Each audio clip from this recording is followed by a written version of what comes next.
What's up, YouTube? Today is a special day.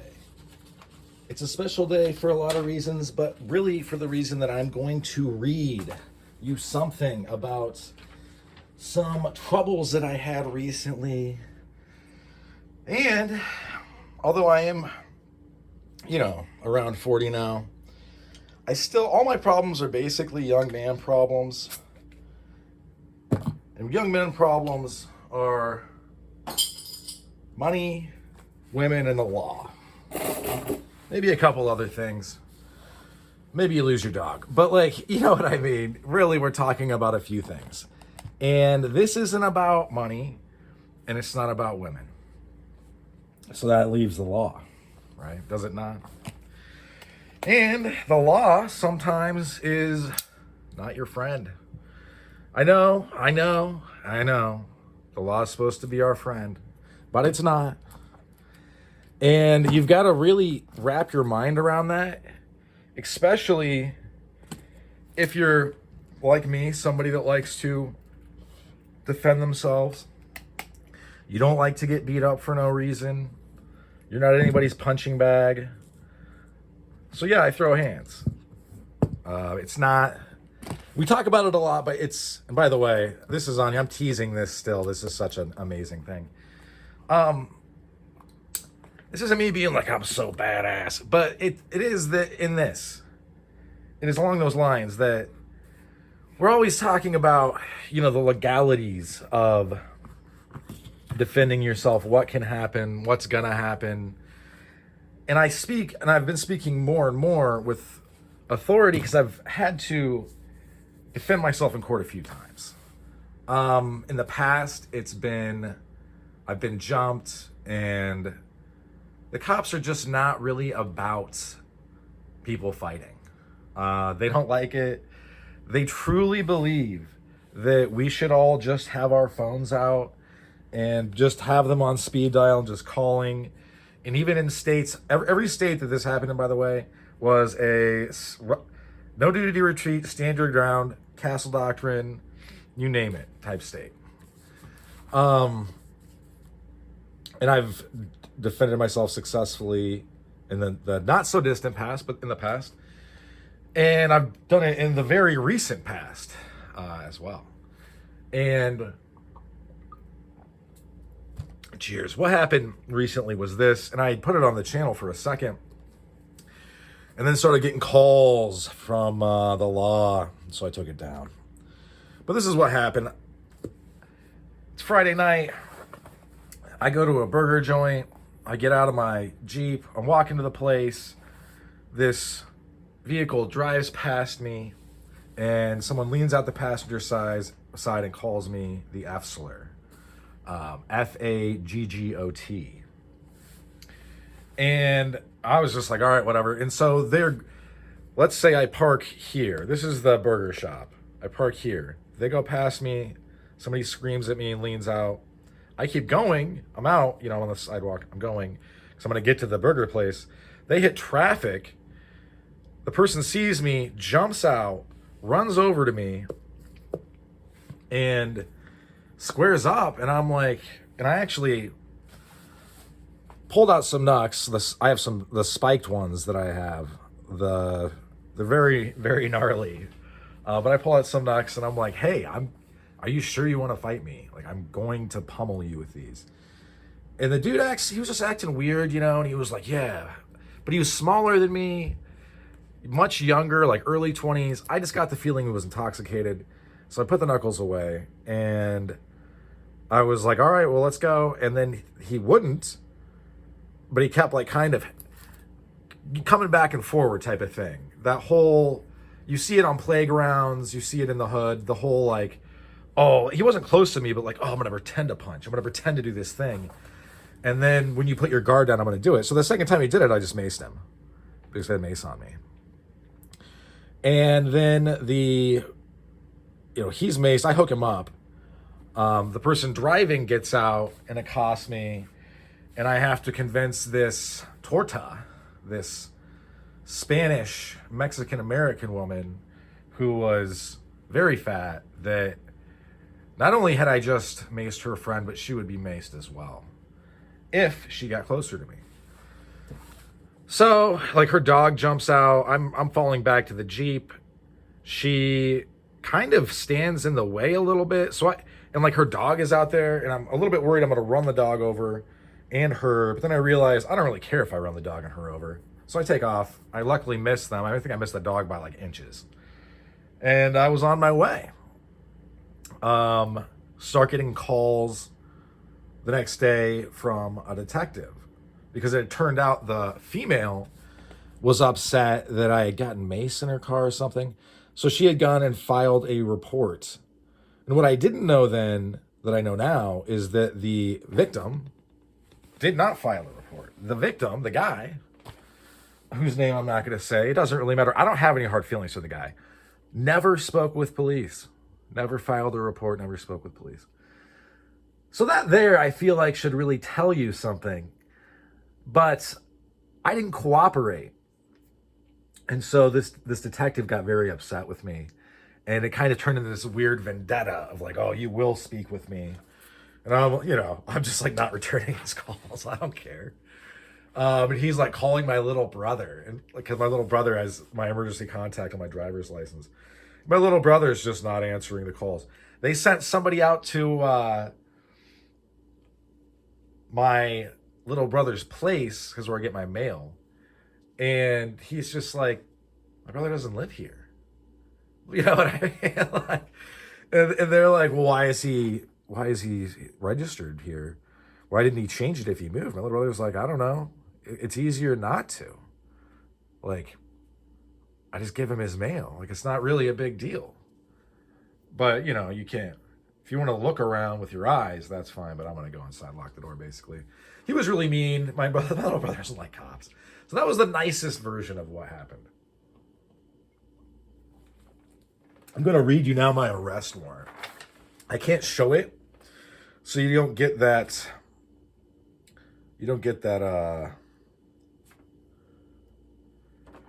Tactile, that visual thing here.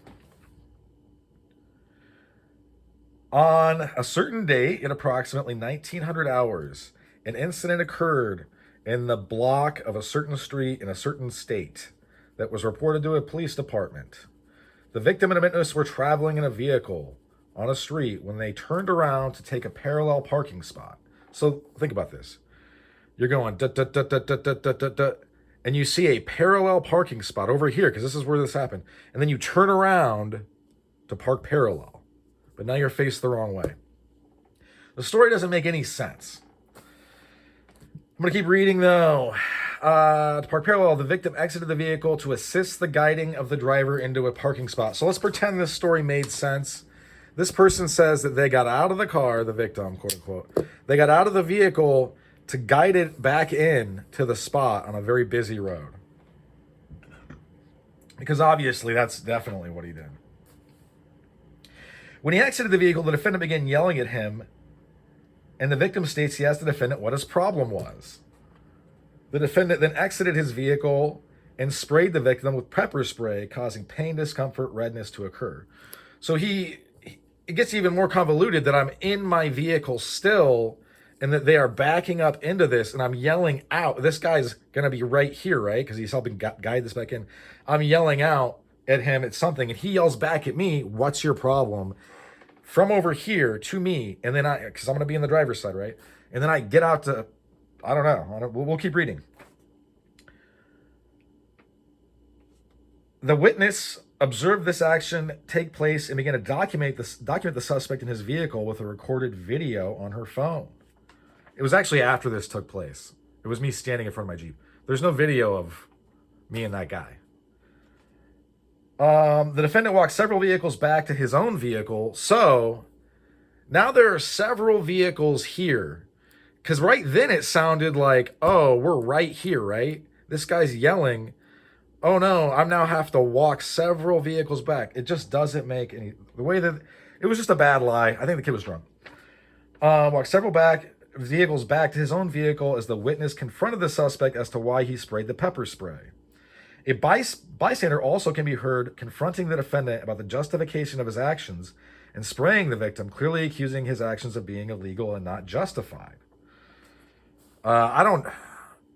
People didn't see what happened. Like, I don't remember anybody yelling. I think that might be made up, but it doesn't matter. During the recording, the defendant claims the victim exited his vehicle and came at him, which happened, which is then disputed by the witness and a bystander. A witness records clear images of the defendant and his vehicle. A case was filed at that time and for further follow-up. Upon assignment of the case, contact was made with the witness and victim, and the video collected showing the vehicle and clear images.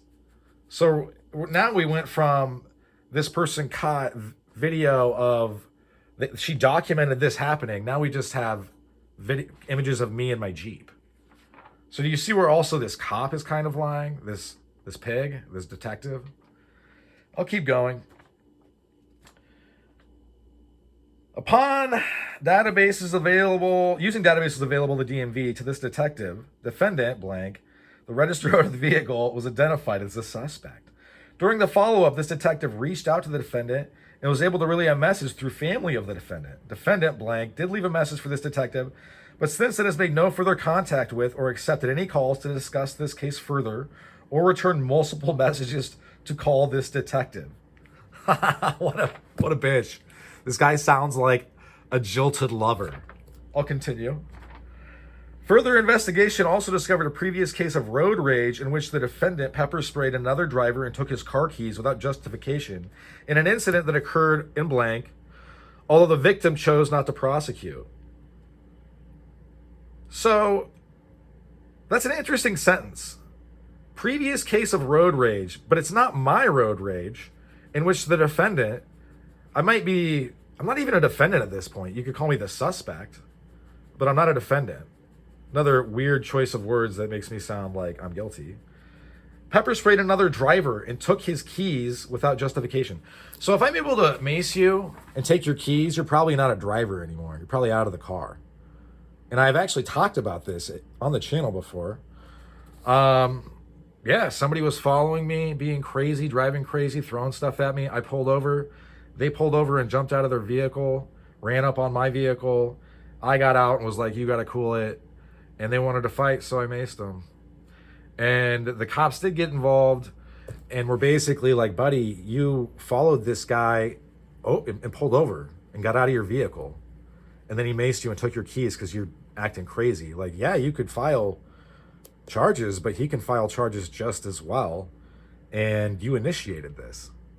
So basically they were like, you can figure it out in court. But there was an old cop there that was just like, look, this guy's gonna take you to court and you're gonna lose because you started the fight.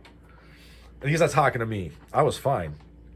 Believe me, if I wouldn't have been in the right, I would have been going to jail, at least for the night. So let me put that also as well. These minor disputes where nothing really happens, you're not actually in real trouble. Yeah, it's serious, but like, this is just delusions of grandeur from this cop. Oh, it took his car keys away without justification. How would he know that? So he's calling all the police there that showed up that day liars. They're all liars. They colluded with the guy I maced, or they colluded with me to fuck the guy I maced over in that case for no reason. People I've never met before. Obviously, that's not true. The victim chose not to prosecute. The victim. I was the victim. I defended myself in both of these cases. It was just a lot more clear-cut in the first one. Given the circumstances of this case, the video evidence, the identification of the defendant, I'm not a defendant at this point, and the lack of an explanation to explain. Listen to this. This is a point he uses on the warrant.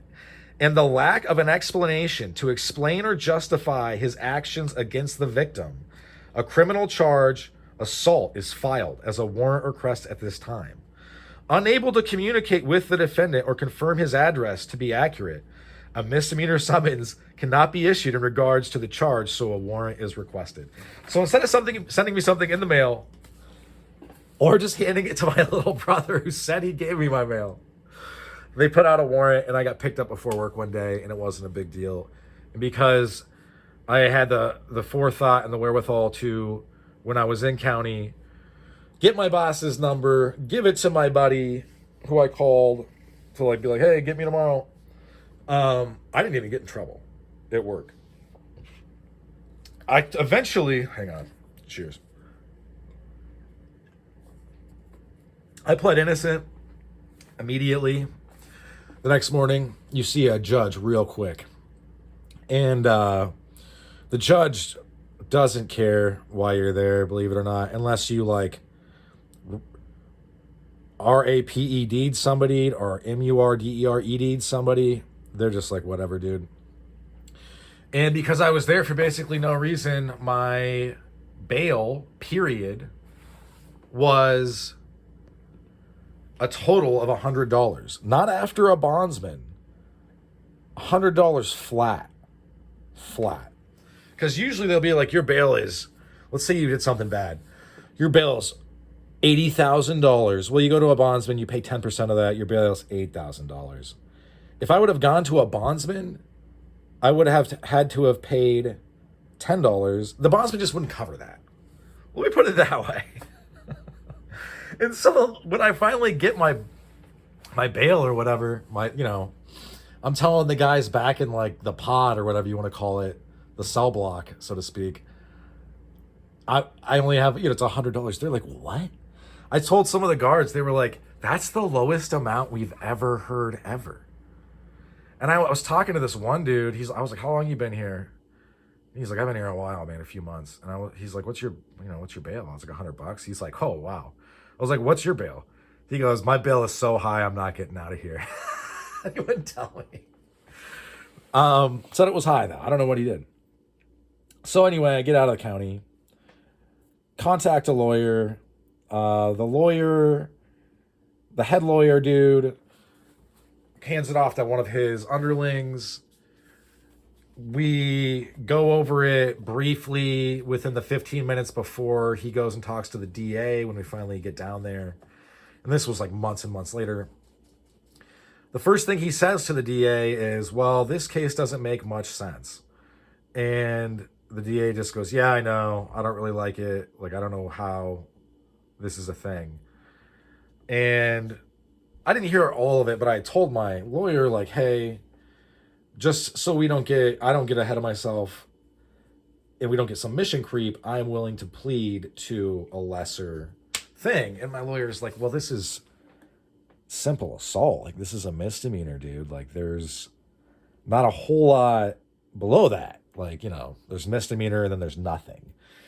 And so we basically got it moved laterally to a disorderly. And I didn't pay any fines, and I got 0 probation. So I left that day, no fines, no probation. I did have to pay court costs eventually, but not right then. And it was just done, just donezo. The DA had said that the female had come in after the fact and said that not only did she want to press, not only was the guy pressing charges, but she was going to as well. And the DA was like, I can't get your friend to call me back. Like, your friend won't talk to us. Like, we're not going to take your case. Also, this is an assault for you. Like, he's like, I don't even know if this is assault for the guy. So yeah, that's kind of how that goes. It cost me, I think, a little under 2 G's to deal with that with a lawyer. Not that bad, really. I used like a pretty high-powered attorney. You could get it done for less, and I have in the past. So I did have a charge stick from it. It is kind of a nothing charge. It's like a nuisance charge, basically. And if you look into the case, it becomes pretty apparent if you actually were to dig into it. I'm going to frame that warrant, by the way. But if you were to read the warrant, it doesn't make sense. Like, it just on its face, this doesn't make any sense. And my lawyer said, hey, we can take this to trial. We'll fight it and win. However, that's going to cost $5,000 to $10,000 for sure, maybe more. And it's a jury trial, so we would kind of, like it gives you better odds, but then it's more complicated as well. So anyway, that is a headache I had recently that I took care of. I know there's a lot of talk on YouTube about fighting and about this and that and the other. That is that's my experience with that individual case. But that's why I say things like, certain knuckles are going to get you certain charges, at least at first. Maybe they'll just say, hey, you were defending yourself. Or maybe it was a group, you got jumped, right? Then it's like pretty clear cut. But there's going to be times when it's not. And the assault, simple assault versus an aggravated misdemeanor or gross misdemeanor. I think it goes gross, then aggravated, then felonious. It has to do with like maiming and scarring and just how badly you hurt somebody. So if you smash a spiked knuckle into somebody's head versus one that isn't going to like badly lacerate them like a bear hit them, you're obviously going to be looking at a more serious thing versus a less serious thing. So yeah, that's what's up. I throw hands. You don't want to disrespect me and then jump out of your vehicle to assault me because you're going to get hooked up. And what did I learn from that? I learned that in the small town I live, the police are Barney Fifes that don't really understand what's going on, take themselves far too seriously, and don't understand there's a hard fact in policing any population. I learned it in Iraq as a machine gunner in the Marine Corps. Any type of contact you have with the populace, they are having contact with you. You're learning stuff from them, but at the same time, they're learning stuff from you. I just learned that I have a law firm that would be happy to represent me for basically anything.